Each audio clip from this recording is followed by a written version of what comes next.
Un des pires endroits où tu peux rester, c'est pas nécessairement dans une mauvaise relation, mais c'est plutôt dans l'ambivalence.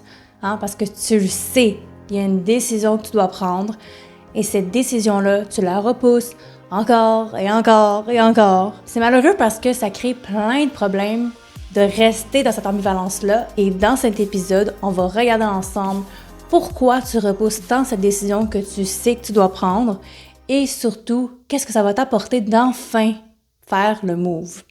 Salut, moi c'est Evaline, je suis coach en expansion transformationnelle. Dans le fond, j'aide les personnes qui sont prises dans l'ambivalence dans leur relation à se positionner, à prendre des décisions et à agir pour vivre une vie qui est vraiment alignée avec leur être profond, avec leur vrai soi. Si c'est des choses qui t'intéressent, si c'est un sujet qui t'interpelle, je t'invite à t'abonner, que ce soit à YouTube ou à Spotify, et à activer les notifications pour ne rien manquer, et aussi aller voir dans la description de l'épisode les offres du moment. Pourquoi on évite de prendre les décisions qu'on sait qu'on doit prendre? Notre intuition nous parle, même notre tête nous parle, notre corps nous parle pour nous dire d'aller dans une certaine direction, mais on n'y va pas. On va aller explorer ça. Puis là, j'assume que dans ta situation actuelle, il y a une décision que tu sais que tu dois prendre, mais tu n'apprends pas nécessairement. On va aller explorer pourquoi. Et si jamais tu me dis non, en fait, je sais même pas quelle décision prendre encore, ben je crois quand même que cet épisode va t'aider à déterminer les éléments clés qui te permettent de te positionner davantage dans une direction qui est plus claire. Premièrement, je crois que l'être humain a peur de l'inconnu, a peur du changement. Et quand je dis ça, je dis pas nécessairement tout le monde a peur, mais on a un système à l'intérieur de soi qui est notre système de survie, si tu peux appeler ça comme ça. Notre système de survie qui est composé de notre subconscient et notre système nerveux, par exemple, pour ne nommer que ceux-ci. Puis, quand on doit prendre une décision qui fait en sorte qu'il va y avoir un changement dans notre vie, qu'il va y avoir une perte, qu'il va y avoir un gain, peu importe, une modification, ben qu'est-ce qui arrive, c'est que notre système fait « Oh, attends un petit peu, on s'en va dans l'inconnu, on s'en va dans une situation nouvelle qui diffère de celle dans laquelle on est présentement. » Et donc, il sonne le signal d'alarme. C'est comme « Alerte rouge, attention, préparez-vous, là, il arrive un gros changement. » Donc, on est un peu en mode alerte et ça stresse notre système. Et tout ce que notre système fait pendant qu'on est dans cette situation-là, c'est clairement de nous empêcher de faire ce mouvement-là, cette action-là qui va nous changer notre environnement, notre situation, parce que c'est trop dangereux, OK? Donc, je te mets ça de façon hyper simple, hyper légère, juste pour te mettre en contexte, mais je pense que tu le sais déjà, à chaque fois qu'il y a un changement qui s'en vient, même si tu dis « Non, moi, j'ai pas peur », peut-être que toi, tu dis que t'as pas peur, mais ton système nerveux, ton système cardiovasculaire, ton système sanguin, whatever, tout ton système au complet va réagir parce qu'il y a un changement qui s'en vient, OK? Donc ça, c'est juste normal pour l'être humain, c'est juste tout à fait naturel d'avoir ce sentiment de comme un danger imminent ou en tout cas un gros frein à prendre ta décision parce que tu as peur de ce qui pourrait s'en venir, tout simplement. Ensuite, il y a tout ce qui est la perte. Pourquoi on évite de prendre une décision? La perte, on a des pertes qui viennent avec ça, c'est-à-dire quoi? Qu'est-ce que tu veux dire? La perte d'identité, premièrement, parce que t'es une certaine personne, t'agis d'une certaine manière, tu es rattaché à certaines étiquettes, certaines façons de penser, de fonctionner, des places où est-ce que tu vas, peu importe. T'as une certaine identité par rapport à la vie que tu mènes en ce moment et que s'il y a un changement qui s'opère, bien souvent, il y a une perte d'identité par rapport à ça. Et j'ai envie de dire même une perte de repère. J'ai nommé, par exemple, un lieu. Je sais pas, mettons, tu vas à quelque part tout le temps. Mettons, je sais pas, tu vas à un certain gym ou à un certain studio de yoga ou peu importe. Puis là, ben, tu déménages, ben, c'est un gros changement et tu perds certains repères. Tu perds une certaine forme de ton identité qui allait à ces lieux-là. Et ça, c'est quelque chose qui est très difficile pour l'ego à concevoir, pas à concevoir, mais à accepter, à accueillir avec paix, parce que ça vient déranger son sentiment de sécurité, son sentiment d'identité. Puis, donc ça, c'est des choses qui nous empêchent vraiment d'aller de l'avant. Et tout ça, avec tout ça, en fait, vient les deuils. Vraiment, la raison principale pour qu'on veut pas aller de l'avant, qu'on veut pas prendre notre décision, qu'on est dans cette forme d'hésitation-là, c'est parce que il y a des deuils qui vont ressortir de cette décision-là, puis peut-être quand on n'est même pas consciente, mais ça vient avec et ça, c'est très désagréable, très, très désagréable de vivre ça. Je vais te donner un exemple. Admettons que tu es dans une relation amoureuse et que là, ta situation fait en sorte que tu te poses la question si tu devrais rester, quitter la relation ou peut-être, en tout cas, faire des gros changements pour que, justement, la relation puisse être sauvée. Ben à ce moment-là, ça demande de prendre une décision, ça demande de faire un move et admettons que tu dis, OK, si je décide de quitter ma relation, ben je vais avoir plein de deuils à faire. Je vais avoir des deuils de nos activités qu'on faisait ensemble, je vais avoir des deuils de la personne en tant que telle, je vais avoir des deuils de nos cercles d'amis communs, peut-être sa famille, dépendamment de la situation bien sûr, là. Mais il y a beaucoup de choses que tu vas devoir laisser aller pour faire place à plus de bonheur dans ta vie parce que, par exemple, tu n'aurais plus de bonheur avec cette personne-là. Et je t'en parle parce qu'on dirait qu'on n'en parle pas assez à quel point que quand tu prends une décision, quand tu fais un move pour aller vers une nouvelle identité, pour aller vers ton expansion, pour aller vers une vie qui te ressemble plus, mais tu dois laisser aller des choses avec lesquelles tu étais confortable. Tu dois laisser aller des choses avec lesquelles tu avais du plaisir même aussi parce que c'est pas parce que la relation va pas bien qu'il y avait pas rien qui était positif avec cette personne-là et autres. Donc, c'est ça. Il y a des deuils à faire, puis c'est pas évident, et c'est vraiment ça qui nous empêche d'aller vers notre décision qui fait un gros changement dans notre vie. Et là, le problème, c'est que quand tu ne poses pas d'action, quand tu sais que tu dois faire un move, mais que tu ne le fais pas, ben il y a un coût à ça. Hein, le coût de rester dans la stagnation. Premièrement, je dirais que la chose qui est la plus évidente, c'est que tu vas avoir une grosse perte d'énergie. Parce que, comment je le vois, c'est que ton système, OK, t'envoie un inconfort. Il te dit « Hey, je suis plus bien dans la relation. Vraiment, là, faut qu'on fasse quelque chose. » Parfait. Et là, tu fais rien. Donc, qu'est-ce qui se passe? Puis là, je dis « Tu fais rien, mais ça dépend. Là, peut-être que tu fais des petites affaires, mais c'est pas suffisant pour vraiment avoir un changement qui va faire en sorte que tu vas te sentir mieux. » Donc, ton système fait « Je t'ai envoyé un message. Je t'ai dit que je voulais un changement parce que j'étais pas bien. Tu ne fais rien. Alors, moi... » shutdown. J'arrête de fonctionner à ma pleine capacité. Je deviens plus dépressif.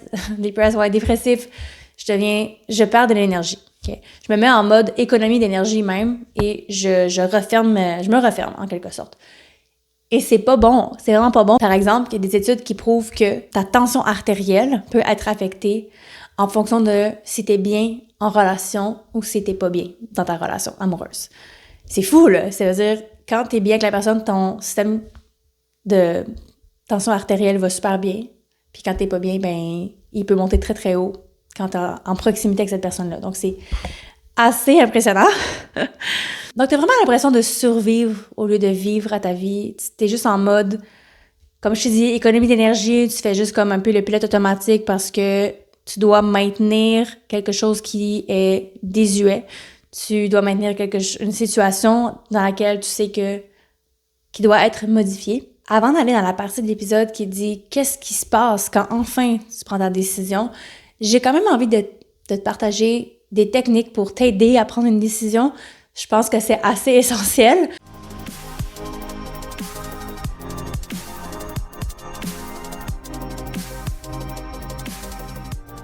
Alors, il y a une technique qui s'appelle la méthode des 6 chapeaux de Dr. Edward de Bono. Et c'est pour nous aider à sortir des idées, en fait, de comment solutionner une situation. Je vais te partager la technique pour que tu puisses avoir de meilleures chances de prendre la bonne décision pour toi. Tu es dans une situation, tu es dans une relation amoureuse. On prend cet exemple-là. Et tu sens que c'est plus aligné, tu sens que t'es pas bien dans la relation, que ça fait un certain temps, t'as essayé beaucoup de choses, puis tu te rends à l'évidence que peut-être, ça serait mieux de quitter. Mais t'es pas fermé. Tu te dis, peut-être que je pourrais faire quand même de la thérapie, par exemple, pour voir si on peut sauver le couple. Donc, on va prendre ces 2 exemples-là. La technique des 6 chapeaux donc on va mettre 6 chapeaux. Moi, j'aime bien le voir plutôt comme étant 6 façons de voir les choses en tant que telles. Mais bon, il y a des gens qui aiment ça que ça soit très imagé. Donc, le premier chapeau, c'est le chapeau blanc. C'est le chapeau où est-ce que tu vas aller recueillir les faits, les informations. Alors, tu vas aller voir tout ce qui est des faits, tout simplement. Comme, est-ce que... OK, ça fait combien de temps que vous êtes ensemble? OK, qu'est-ce qui a été essayé? Qu'est-ce qui fait que tu te sens bien avec cette personne-là? Qu'est-ce qui fait que tu te sens pas bien avec cette personne-là? Qu'est-ce que... Les arguments, si tu veux, peu importe, OK? Tu vas aller trouver tous les faits de ta situation actuelle Et tu peux même aller voir les faits de si tu prends la décision, c'est quoi les faits qui pourraient arriver aussi. OK? Peu importe la décision, que ce soit la thérapie ou par exemple la rupture. Ensuite, on a le chapeau jaune. Le chapeau jaune, c'est le chapeau de l'optimisme. Alors, tu vas aller imaginer que tu prends ta décision et que qu'est-ce qui va en ressortir de positif en fait? C'est tout simplement ça. C'est de voir d'un bon œil la décision que tu vas prendre, peu importe laquelle. Si on prend l'exemple de la thérapie, alors ça serait, c'est sûr qu'on va peut-être pouvoir découvrir des petits outils, des choses qui vont nous aider à sauver notre relation. Et si on fait la rupture, le positif, c'est que peut-être que je vais finir par trouver quelqu'un avec qui je suis vraiment plus compatible et heureux, tout simplement. Le troisième chapeau, c'est le chapeau noir, le chapeau qui te permet de voir les pièges, le côté, pas nécessairement le côté négatif, mais d'aller voir vraiment qu'est-ce qui pourrait être, en fait, le contraire du précédent. Donc, vraiment aller voir, qu'est-ce qui pourrait aller se passer de mal avec la décision que je vais prendre. Par exemple, la thérapie, c'est peut-être de voir que finalement, il y a beaucoup de travail à faire ou que, je vais peut-être juste me rendre à l'évidence que non, vraiment, on n'est pas fait pour être ensemble. Si je fais la rupture, oui, ça pourrait vraiment mal tourner. On pourrait avoir un divorce très compliqué. On pourrait, tu comprends un peu le principe. Ensuite, on a le chapeau rouge, le chapeau émotionnel. Donc, c'est d'aller voir toutes les émotions reliées à ta situation et à peu importe la décision que tu vas prendre. Positif, négatif, neutre, quelque chose d'émotionnel quand même. Neutre, peut-être pas, là, mais tu vas aller voir vraiment c'est quoi les émotions qui ressortent de là. OK? Est-ce que tu te sentirais, par exemple, apaisé de faire une rupture ou est-ce que au contraire, ça t'envoie énormément de stress, de honte, de culpabilité aussi? Donc, c'est d'aller vraiment nommer ces choses-là, de faire un peu comme avec le chapeau blanc, tu sais, n'importe quel chapeau, un peu, c'est ça. Tu veux juste rassembler toute l'information, mais sous différents angles, c'était mieux, OK? Le chapeau vert, c'est mon préféré parce qu'il est un peu flou, il est un peu compliqué à saisir, je trouve.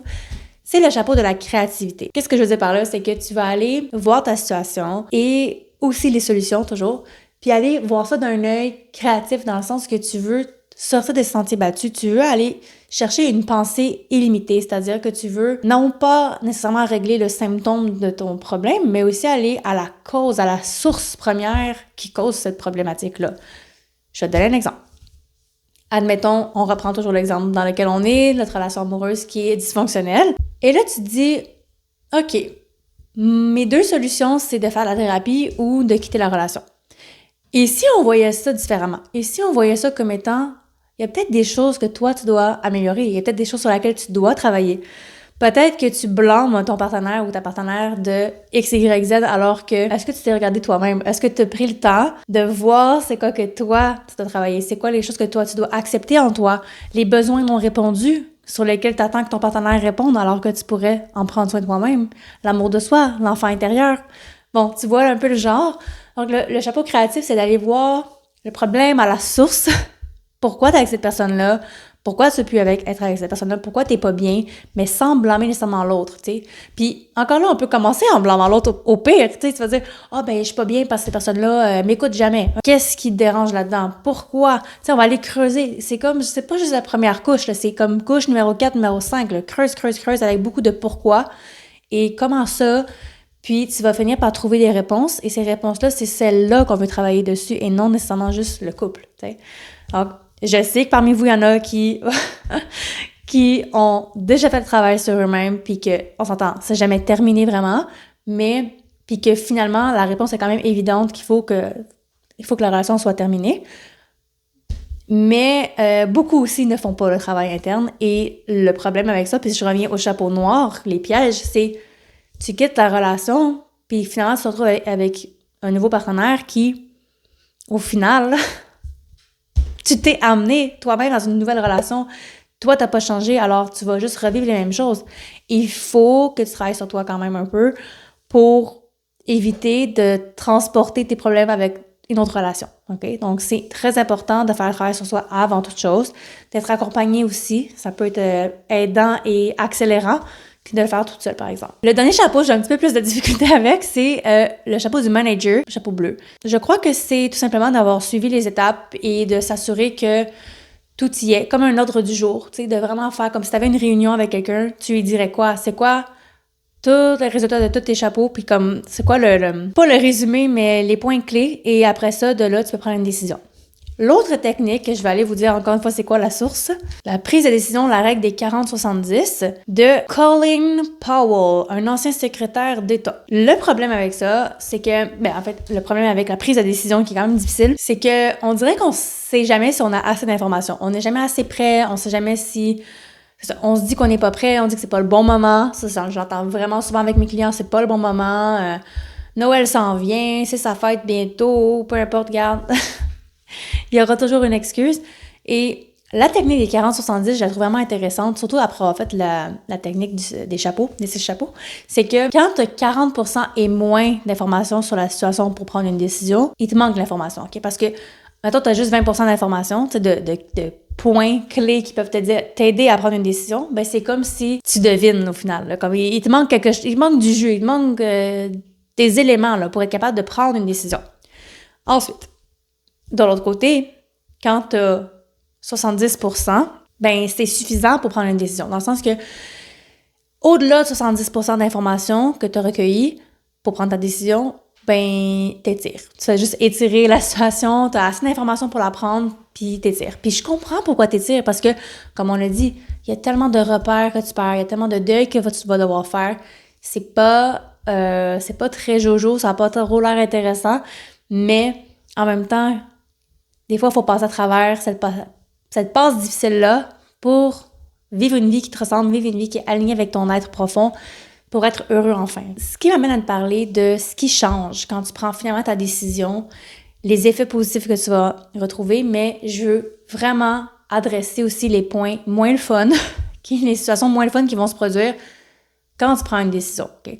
Parce que je trouve qu'on n'en parle pas assez, puis c'est vraiment important que tu le saches, parce que tu seras moins pris au dépourvu, tu vas avoir moins de surprises désagréables quand tu vas avoir pris ta décision, mais aussi ça peut t'aider à la prendre, ta décision, parce que tu sais à travers quoi tu vas passer, et donc tu rassures ton système sur, quand on disait « l'inconnu, ça fait peur, le changement, ça fait peur », oui, mais si tu vois ça d'avance, c'est vraiment plus rassurant. Fait que dans le fond, on reprend toujours l'exemple de la personne qui doit prendre des décisions dans sa relation amoureuse. Imagine, t'es dans un graphique, là, OK? Puis là, t'es ici avec ta relation amoureuse depuis une couple d'années, peu importe la durée. Et là, ça commence à diminuer. Il y a des petits ups quand même, parce que, ça va quand même bien des fois, mais la tendance est à la baisse, OK? La tendance est à la baisse, ça descend. À un point tel que tu commences à avoir peur que ça aille vraiment pas bien, là, tu sais. Fait que tu te dis, bon, là, ça pue d'allure, faut que je fasse quelque chose. Et là, finalement, après avoir fait la technique des chapeaux, la technique du 40-70, tu sais qu'il faut que tu prennes ta décision, puis ta décision a été « je quitte cette relation ». Parfait. Mais t'apprends pas parce que t'as peur de plein de choses. Mais là, on va aller rassurer ton système, puis on va aller lui dire qu'est-ce qui s'en vient. Puis là, de mon expérience, de l'expérience de mes clients, tout ce que je vois qui revient toujours, c'est ce qui suit. Et peut-être que je ferai une vidéo plus tard avec plus d'informations, plus de recherches approfondies sur ce sujet-là, mais je te partage ce que je sais à ce stade-ci, à ce moment-ci de ma vie. Et ce qui arrive, c'est que tu descends.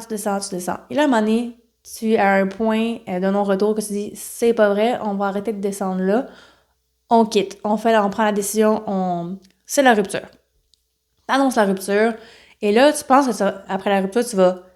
Ça dépend des gens. Il y en a qui pensent qu'ils vont descendre encore plus bas. Il y en a qui pensent qu'ils vont monter encore plus haut. Mais, puis d'être stable. Déjà, la stabilité, on oublie.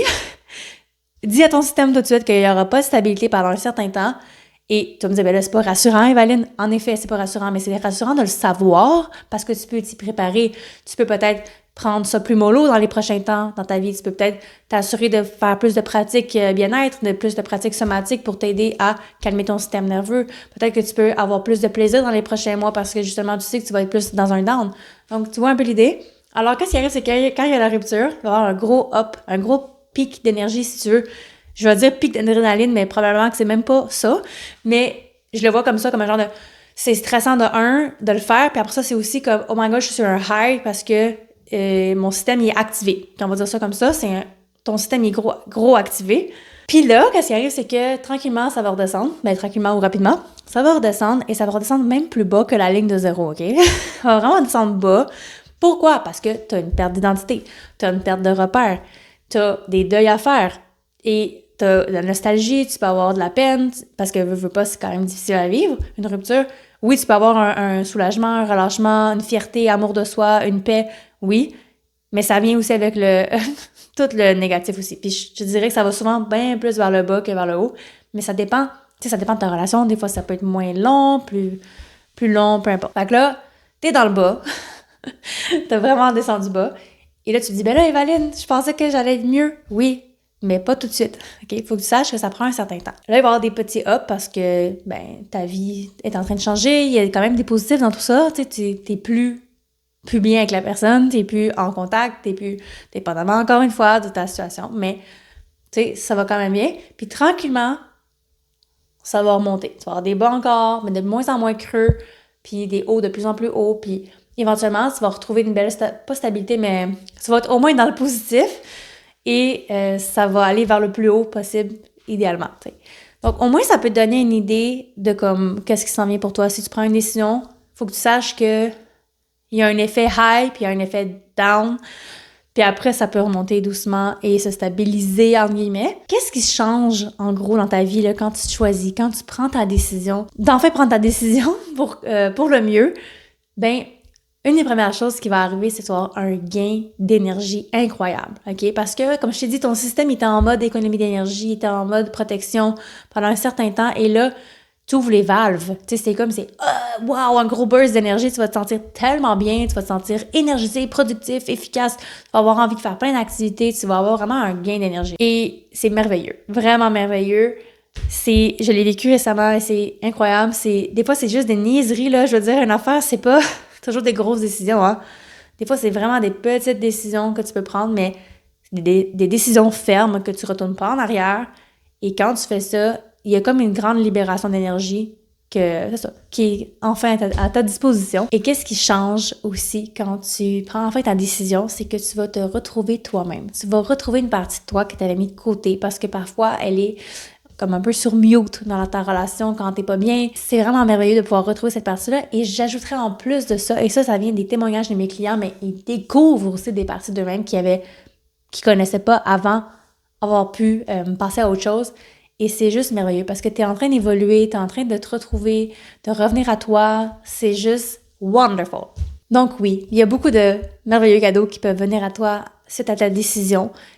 Mais en même temps, faut être réaliste. Il y a un passage obligé quand tu prends une décision qui est désagréable, qui est pas le fun et qui est difficile, mais ça vaut tellement la chandelle. Fais-le pour toi. C'est ta vie, t'as une vie à vivre. Et je veux juste mettre vraiment un point d'honneur quelque part ici. Je suis pas là pour t'encourager à quitter une relation. Oh mon Dieu, aucunement. Mais moi, mon rôle, c'est de t'aider à te positionner, à revenir à toi, à vivre une vie qui te ressemble vraiment. Et si ça passe par le travail sur soi de un, si ça passe par améliorer ton environnement, tes relations, soit. Si tu es dans une situation similaire où est-ce que tu sais que tu as une décision à prendre et que tu as peut-être de la difficulté à la prendre actuellement, ou est-ce que tu la repousses, ou même si tu n'es pas encore certain ou certaine de la décision que tu dois prendre en tant que telle parce que tu es dans l'ambivalence, hein? Je te rappelle que c'est avec ce genre de personnes que je travaille présentement. J'ai une offre qui vient de sortir qui s'appelle The Decision. Je t'invite à aller en savoir plus dans la description de l'épisode. Je te dis à très bientôt, à la semaine prochaine. Au revoir.